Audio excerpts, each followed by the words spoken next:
Muy buenos días a todos. Espero que el Señor los esté guardando a cada uno en la comunidad, nuestras familias. En primer lugar, quisiera agradecer por sus oraciones, por sus muestras de afecto.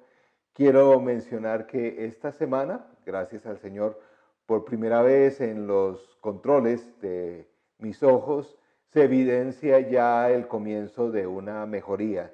Entonces, gracias al Señor por eso y gracias por su apoyo y sus oraciones. También quisiera mencionar algo de la dinámica de esta semana en cuanto a nuestra semana de oración.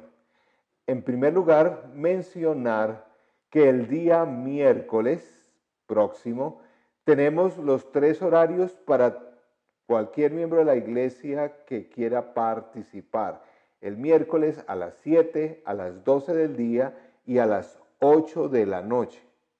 Pero también, como se anunció el domingo pasado, los diferentes grupos afines, damas, caballeros, segunda milla, universitarios, etcétera, sal y luz, van a tener un espacio cada uno en el momento en que se reúnen.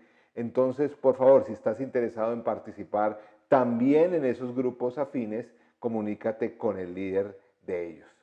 Muy bien, vamos a iniciar nuestro tiempo de reflexión bíblica, nuestro tercer sermón de esta serie en el libro de Santiago. Permítame orar brevemente. Señor nuestro, gracias por tu palabra en el día de hoy, por la presencia tuya en cada vida que hoy estamos en contacto con esta enseñanza, cada creyente de nuestra comunidad, cada familiar. Señor, pedimos que tú nos hables, que de verdad seamos transformados por tu Santo Espíritu al escuchar tu palabra. Que como dice el texto bíblico, tu palabra sea ese martillo que rompa paradigmas, que rompa durezas de corazón. Que tu palabra sea también esa agua que limpie nuestra alma, que limpie nuestro ser, que refresque nuestra vida. También que tu palabra sea esa luz que nos dé guía, nos ilumine en nuestras vidas en el día de hoy. Señor, gracias por cada persona que está hoy en contacto con la iglesia y pedimos que tú nos sigas guiando y protegiendo a cada familia. En tu nombre oramos, dándote gracias. Amén. Para iniciar quisiera mencionar una experiencia que tal vez algunos de ustedes pueden compartir o alguna sensación o sentimiento. Años atrás estuve en un periodo de estudios, tenía que ir por 7 semanas a los Estados Unidos al seminario. Allí estando en el seminario, generalmente para aprovechar el tiempo de mi estudio, yo tomaba las comidas, a excepción del desayuno, en la cafetería.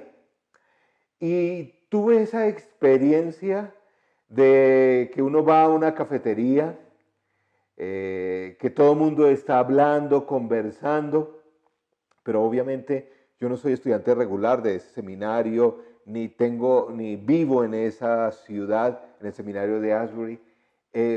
Yo iba con mi bandeja, con los alimentos, y pues eso que uno empieza a sentirse como excluido, como que yo soy aquí alguien raro, como que todo el mundo está riendo, todo el mundo está hablando, compartiendo, y lo miran a uno como, ¿y este de dónde es?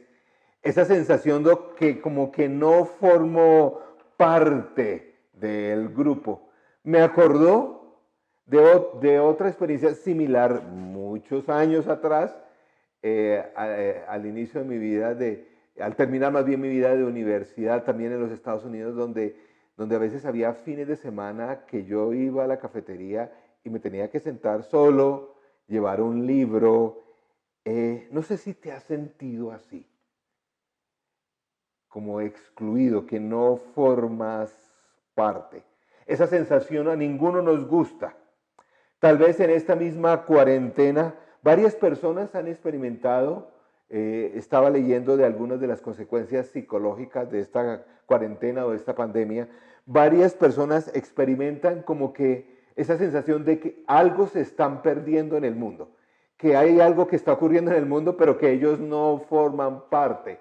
Es como parte de toda esta dinámica psicológica que está generando tanto tiempo de estar encerrados en muchos casos, sobre todo adultos mayores.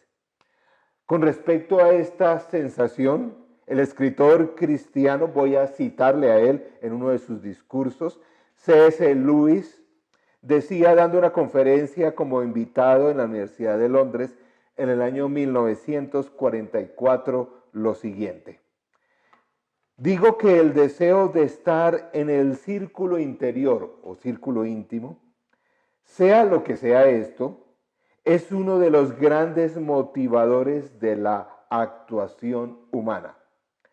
De todas las pasiones, la pasión por el círculo interior o íntimo es la más habilidosa para hacer que un hombre que todavía no es demasiado malo realice muy malas acciones. Cuando nos sentimos excluidos, empezamos a buscar o a desarrollar la habilidad de excluir a otros, de crear nuevos círculos donde nosotros formemos parte, pero otras personas no. Eso estaba pasando en las iglesias o en la iglesia que el autor bíblico Santiago estaba escribiendo.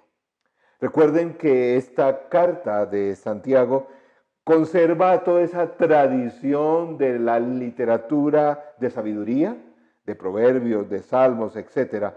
Suena también como ese eco de las enseñanzas de Jesús, principalmente durante el Sermón del Monte escrito en el Evangelio de Mateo.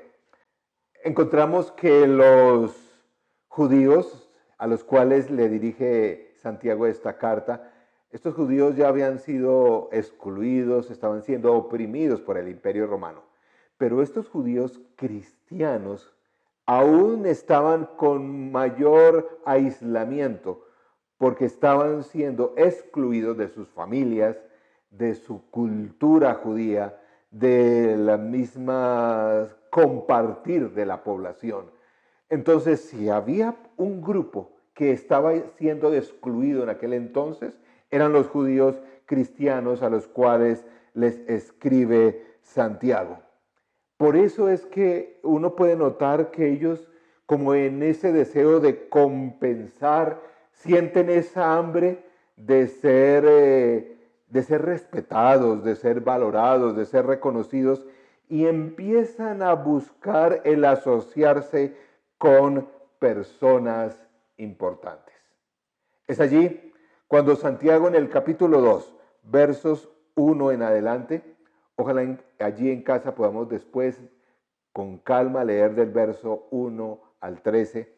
Este pasaje en el verso 1 dice: hermanos míos, la fe que tiene nuestro Señor glorioso Jesucristo no debe dar lugar a favoritismos. Una de las formas como escribe Santiago, Santiago es un libro interesante para predicar, porque es tan directo que casi uno no encuentra qué más dice, qué más decir, qué más ampliar, porque es bien directo. Este es uno de esos pasajes directos. ¿Cómo luce el favoritismo que habla aquí Santiago? Aquí, cuando utiliza la palabra favorecer, esta es una palabra del griego que solo se usa en la literatura del Nuevo Testamento, no en otro tipo de literatura. Probablemente es porque fue una palabra tomada del hebreo que se inventaron los cristianos para decirla en griego. Esta palabra significa es parcialidad, favoritismo, aquel que recibimos por la cara, por la apariencia. Es la misma palabra que en otro contexto, por ejemplo en los Salmos, cuando el salmista dice al Señor que no aparte su rostro de él, o que vuelva su rostro hacia Él. Quiere decir eso, que le ponga atención, que le favorezca. De allí viene el sentido de esta palabra. El problema es que aquí, como se usa y en el Nuevo Testamento, es cuando nosotros la usamos por nuestra naturaleza pecaminosa, la usamos erradamente. Es recibir al otro por la apariencia y por las motivaciones incorrectas. Santiago 2, versos 2 al 4, aclara un poco esto con una ilustración y dice así: supongamos que en el lugar donde se reúnen entra un hombre con un anillo de oro y ropa elegante, y entra también un pobre desarrapado. Si atienden bien al que lleva ropa elegante y le dicen: siéntese usted aquí, en este lugar cómodo, pero al pobre le dicen: quédate ahí de pie o siéntate en el suelo a mis pies. ¿Acaso, dice el autor bíblico, no hacen discriminación entre ustedes juzgando con malas intenciones? En resumen, quiero que fijemos esta definición de Santiago de favoritismo. Favoritismo se caracteriza por dar un trato preferencial a una persona por su posición de poder para ganar algo de su estatus. Todos tenemos esa tendencia. Tal vez tú, yo lo he hecho. Esto de favoritismo es diferente de la experiencia de relación que yo tengo unos amigos que considero más cercanos que otros, que me gusta pasar el tiempo con ellos más que con otras personas. Eso no es favoritismo. Favoritismo es eso de querer ganar la atención de aquel en una situación de poder para ver qué puedo sacar yo. Y la verdad, queridos hermanos, esto ha sido un problema en la iglesia por siglos. Y aquí el apóstol está tratando de corregir desde ese entonces. ¿Por qué el favoritismo es contrario a la fe cristiana? Verso 5 del capítulo 2 dice: escuchen, mis queridos hermanos, ¿no ha escogido Dios a los que son pobres según el mundo para que sean ricos en la fe y hereden el reino que prometió a quienes lo aman? ¿Por qué el favoritismo es contrario a la fe cristiana? En primer lugar, porque va en contra del carácter de Dios. Así no es nuestro Dios. Y si nosotros somos cristianos, debemos reflejar el carácter de Cristo. El favoritismo va en contra del carácter de Dios. ¿Saben ustedes cuál es el libro más citado del Antiguo Testamento en los Evangelios y en todo el resto del Nuevo Testamento? Del Antiguo Testamento el libro más citado es el libro de Deuteronomio. Capítulo 10, verso 17, 18. Miren lo que dice: porque el Señor tu Dios es Dios de dioses y Señor de señores. Él es el gran Dios, poderoso y terrible, que no actúa con parcialidad ni acepta sobornos. Él defiende la causa del huérfano y de la viuda y muestra su amor por el extranjero, proveyéndole ropa y alimentos. Miren, queridos amigos, para nuestro Dios toda vida tiene valor. Toda vida tiene sumo valor. Pero hay algo que quisiera destacar en este pasaje, en Santiago, en estos pasajes del Antiguo Testamento. Nuestro Dios sí tiene favoritos. Lo que pasa es que es diferente a nuestros favoritos. Vean y pueden leer esto también en Levítico 18. Pero volvamos otra vez al Nuevo Testamento. Volvamos y recordemos este personaje tan central en los evangelios como es María, la mamá de Jesús y la mamá de este Santiago. A María le gustaba cantar, ¿sí? Y uno piensa, ¿cómo serían las canciones que cantaba María? Entonces uno piensa, yo por lo menos pensaba que María de pronto cantaba algo así como, yo tengo un amigo que me ama, o algo así, ¿cierto? O Kumbaya, o esas canciones angelicales. Pero ¿saben qué dice uno de los primeros cantos registrados de María? Probablemente María le cantó esto a Jesús cuando era niño y obviamente a Santiago. Miren miren el lenguaje. Para mí es un lenguaje, como diríamos hoy, un lenguaje urbano, medio revoltoso, de alguien que ha sido discriminado, ignorado y excluido. Veamos una parte de ese canto de María en Lucas 1, 31, perdón, 51 al 53, donde dice, hablando de nuestro Dios, hizo proezas con su brazo, desbarató las intrigas de los soberbios, de sus tronos derrotó a los poderosos, mientras que ha exaltado a los humildes. A los hambrientos los colmó de bienes y a los ricos los despidió con las manos vacías. ¿Qué tal la cancioncita de esta adolescente? Creo que muestra todo ese carácter de un Dios que tiene una especial preferencia por los oprimidos, los pobres. Con razón, y probablemente muchos, y muchos otros cantos, María lo cantaba en casa a Santiago, a Jesús. El primer sermón, Jesús en la sinagoga, cogiendo el rollo de Isaías, no fue por casualidad, créanme, que abre en Isaías 61 y él hablando de su propio ministerio dice, he aquí el ungido llamado a dar buenas nuevas, ¿a quién? A los pobres.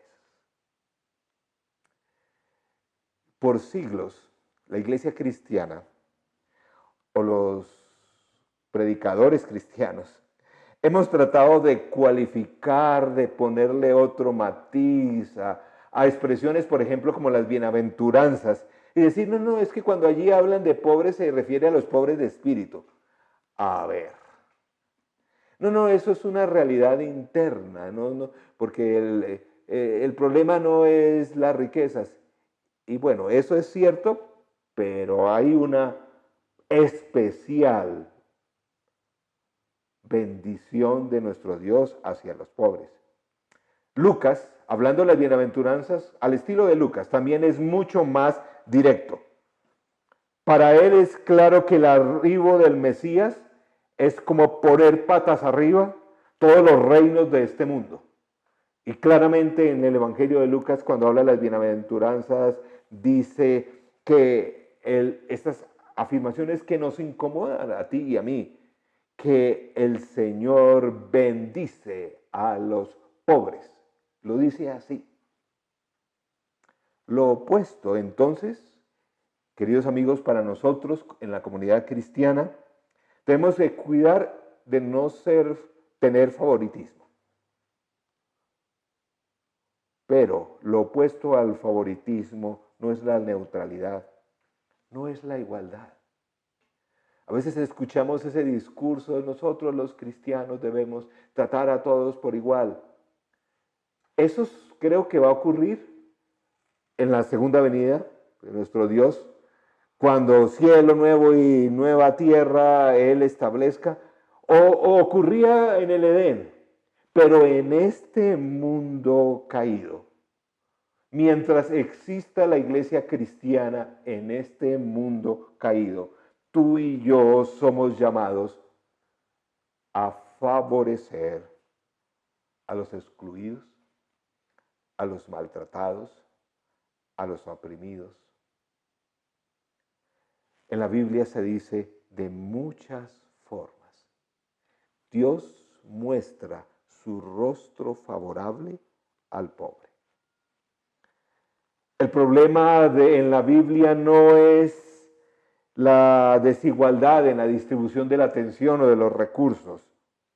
El problema, según la Biblia, de la humanidad es que tendemos a favorecer a las personas incorrectas. Tú y yo, nuestra tendencia pecaminosa, todos la tenemos, es de favorecer a aquel que de pronto nos puede dar algo. A los poderosos, a los que tienen influencia. No es este pasaje un llamado a la neutralidad.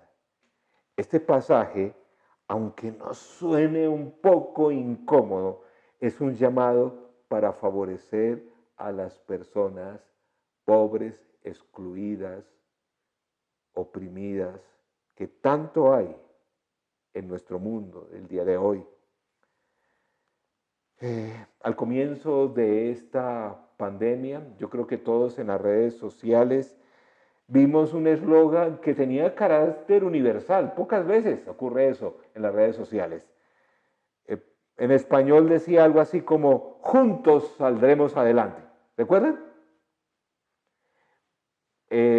Créanme que yo trato de lo menos posible mirar redes sociales y todo esto, pero hay algunas cosas que tienen no sé, tienen una simpatía, una gracia, y un grupo de jóvenes hace una semana estaba mirando algo que publicaron y mostraban ese primer escenario de la pandemia, donde todos éramos llamados a unirnos y que juntos íbamos a salir adelante.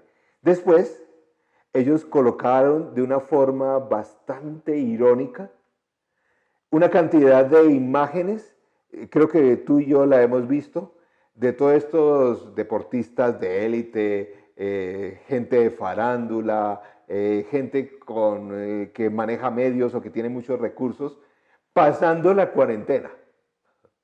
Y mostraban, por ejemplo, a uno de estos deportistas, pasando estos 4 meses en un castillo en Irlanda. No, que parecía más bien es como un sueño de estos de los cuentos de hadas. O un par de colombianos en sus mansiones allí en Llano Grande, en Antioquia. Pues, ¿cierto? Otros por allá en la Riviera Mexicana que llaman, disfrutando de eso. Y entonces estos muchachos colocaban al final, con ese toque de ironía, juntos saldremos adelante. ¿Ven el problema del poder del día de hoy? Miren, la pandemia no es como algo que yo escuché hace unas semanas atrás, que es un gran nivelador. No, no, no, no, no. Esta pandemia ha sido un gran revelador de los intereses ocultos, económicos, de muchas potencias, de muchas industrias. Esta pandemia ha mostrado toda la necesidad en este mundo de favorecer a aquellos que están en circunstancias más difíciles, en un mundo desigual. Para muchos colombianos, creo, por la misericordia de Dios, tal vez no es tu caso, ni es mi caso, para muchos colombianos esta pandemia ha sido una pesadilla. Han perdido su trabajo, han aguantado hambre, han tenido que someterse al riesgo de su salud. Qué difícil es para un gobernante en el día de hoy manejar todas estas circunstancias. Esta pandemia nos ha hecho abrir los ojos para decir que en este mundo no todos vamos en el mismo bus. Este es un mensaje que está centrado en la Biblia. Me decían, bueno, pero es que eso genera es como desunión, como que existen unos arriba y otros abajo. Miren, la Biblia no está hablando de un mensaje de unidad. Está hablando de un mensaje de favorecer. Jesús vino principalmente para favorecer a los desposeídos. Santiago capítulo 2 versos 8 al 9 dice: hacen muy bien si de veras cumplen la ley suprema de la Escritura. Ama a tu prójimo como a ti mismo, pero si muestran algún favoritismo, pecan y son culpables, pues la misma ley los acusa de ser transgresores. ¿Por qué Santiago pone este pasaje? Porque muy probablemente los cristianos de estas iglesias a las cuales él les estaba escribiendo decían, bueno, pues que nosotros no hemos cometido pecados tan graves, nosotros no robamos, no matamos, pues tampoco somos ese tipo de gente. Y pues Santiago les recuerda algo que el Señor Jesús ya había hablado. Es que cuando no cumplimos con una parte de la ley, estamos incumpliendo con toda la ley. En segundo lugar, tener ese favoritismo es contrario a la palabra de Dios, a la vida cristiana, porque se queda corto respecto a nuestro llamado como pueblo de Dios. Nuestro llamado como pueblo de Dios es reflejar en nuestras vidas la gloria y el carácter de Dios. Pero ojo, si nosotros somos ese espejo y estamos teniendo problemas de favoritismo, es como si pretendiéramos reflejar esa gloria con un espejo roto. Puede ser que no esté tan roto, no esté tan quebrantado como otros, pero igual no refleja adecuadamente la gloria de Dios. No refleja ese servicio que venimos a traer a la humanidad. Lo que estaba ocurriendo en esta iglesia es que algunos estaban diciendo, mire, pero es que nosotros sí somos buenos, nosotros sí estamos ayudando a las familias de la iglesia, estamos sirviendo, pero ojo, les dijo Santiago, con el favoritismo. Versos 12 al 13 termina esta sección. Santiago, capítulo 2, verso 12 dice: hablen y pórtense como quien ha de ser juzgado por la ley que nos da libertad. Porque habrá un juicio sin compasión para el que actúa sin compasión. La compasión triunfa sobre el juicio. La compasión triunfa sobre el juicio. La ley que está hablando este pasaje es la ley del amor. En aquella comunidad estaban favoreciendo a aquellos que tenían más poder y estaban juzgando a los pobres. ¿Saben que el pueblo de Dios siempre hemos tenido ese problema de distorsionar la Torá?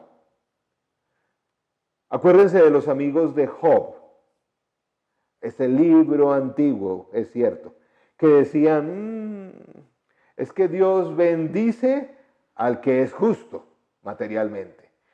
Algo malo debió haber hecho, algo malo debe haber en su corazón. En el día de hoy nosotros disfrazamos ese juicio y decimos, bueno, es que tal vez esas personas están así o asá porque han tomado malas decisiones, porque han hecho esto que es inadecuado. Qué fácil es para nosotros juzgar a aquellos que son oprimidos. Pero nuestro juicio es malvado, dice este texto bíblico. Tantas razones que nosotros queremos poner o buscamos para explicar el sufrimiento de otro. Ojo, dice Santiago, con ir en esa dirección. Al final, la misericordia triunfa sobre el juicio. ¿Por qué? Porque si los pobres o si algunas personas están en dificultades por no cumplir los mandatos bíblicos, recuerda, y yo recuerdo también, que al final del día, tú y yo también hemos quebrantado esa ley. Cuando reconocemos tú y yo la necesidad de la misericordia de Dios, va perdiendo fuerza esa tendencia de juzgar o excluir a los demás. Repito, cuando reconocemos la necesidad de la misericordia de Dios, tú y yo estamos aquí por la misericordia de Dios, perdemos esa tendencia de juzgar o excluir a otros. A veces escucho en nuestra cultura decir que la enfermedad y la muerte es el gran igualador de la humanidad. Y no es así. Creo que la historia de nuestro Dios en la humanidad ha mostrado que la misericordia de Dios es el gran igualador de la humanidad. Termino con esta expresión, que es el título de la reflexión. La iglesia es la comunidad que está definida por la misericordia de Dios en Cristo Jesús. La iglesia, nosotros como iglesia, debemos ser definidos como una comunidad de misericordia porque tenemos esa relación con Cristo Jesús. Desechemos el favoritismo. Y si existe un lugar en la vida tuya y en la vida mía para favorecer a alguien, es aquellos que están en situación difícil en este momento. Esta semana, para mí es muy difícil decir a cada uno qué ajuste tiene que hacer en su vida.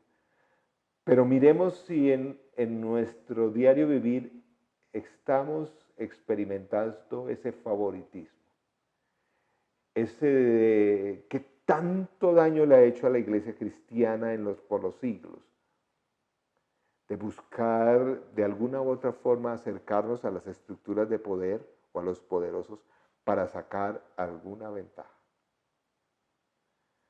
Ojo con eso.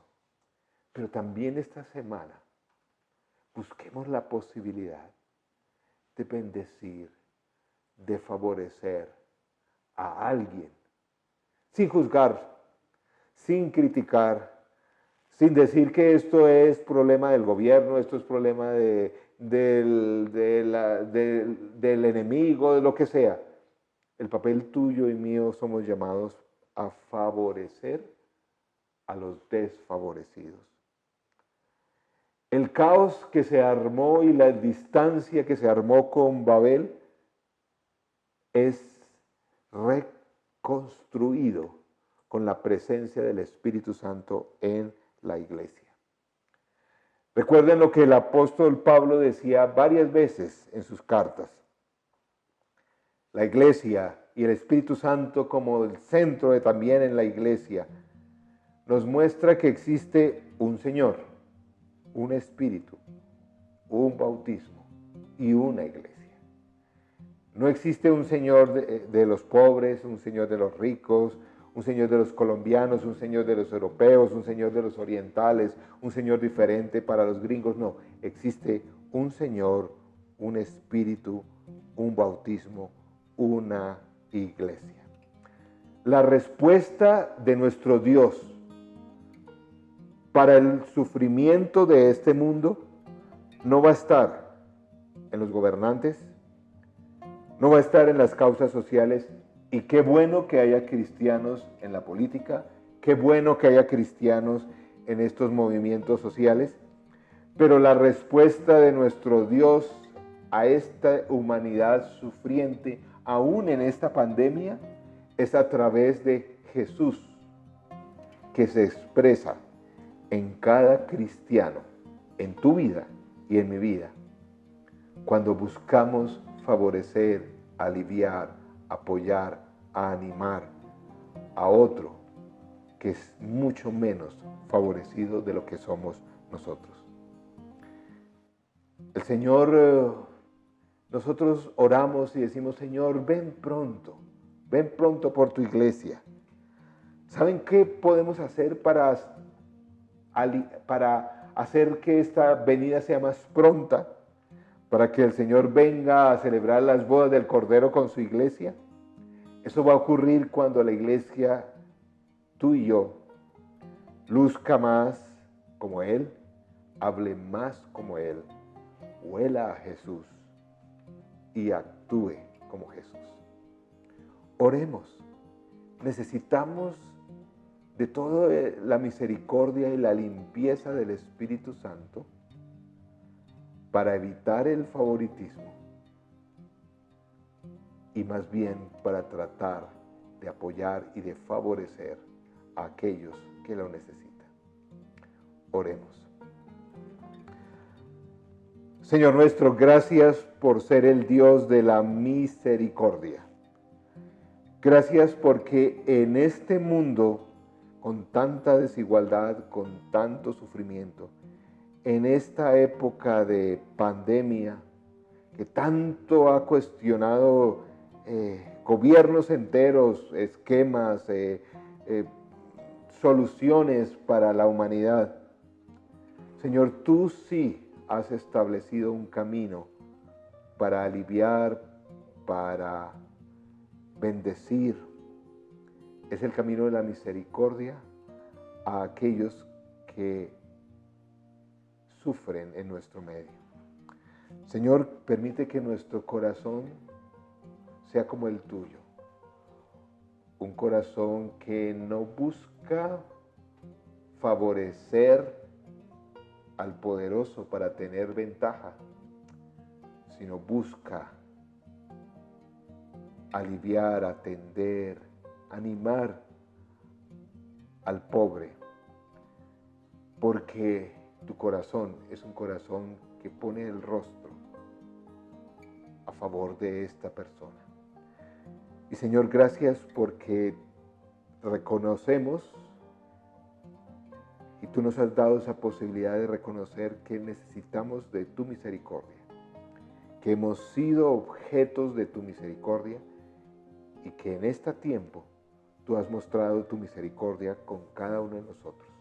Permítenos así bendecir a otros y que tu misericordia sea el gran igualador de esta sociedad. En tu nombre oramos, dándote gracias. Amén y amén. Que el Señor les bendiga, que tengan un día muy especial en familia este domingo. Nos vemos en los diferentes momentos de oración durante esta semana.